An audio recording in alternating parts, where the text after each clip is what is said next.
বিষকে এখন বিষ ভাবি না, ভাবছি তাকে মধু। আপত্তি করব বলুন কিসে, নিত্য জীবন পলে পলে, স্বার্থবাদের নানান ছলে, উঠছে ভরে বিষে। ভরুক ব্যবসায়ীরা নিরাপদেই, ব্যবসা ওদের করুক। বিষকে এখন বিষ ভাবি না, ভাবছি তাকে মধু। মাছ গোস্ত ফল মূলার, উস্তা পেঁপে কদু, ফরমালিনের বিষে মিশছে যখন মিশতে থাকুক, রোজই যেমন মিশে। শব্দ দূষণ, বায়ু দূষণ, জল দূষণের ঢাকা, তাতে বাকি হচ্ছে তো ভাই নাম্বার 1 থাকা।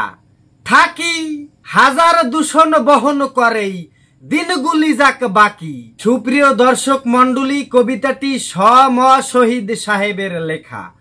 সবাই তার জন্য দোয়া করবেন এবং কবিতাটি যদি আপনার একটু ভালো লেগে থাকে তাহলে অবশ্যই আমাদের পেজটিকে ফলো করে ভিডিওটি শেয়ার করতে ভুলবেন না। ধন্যবাদ সবাইকে।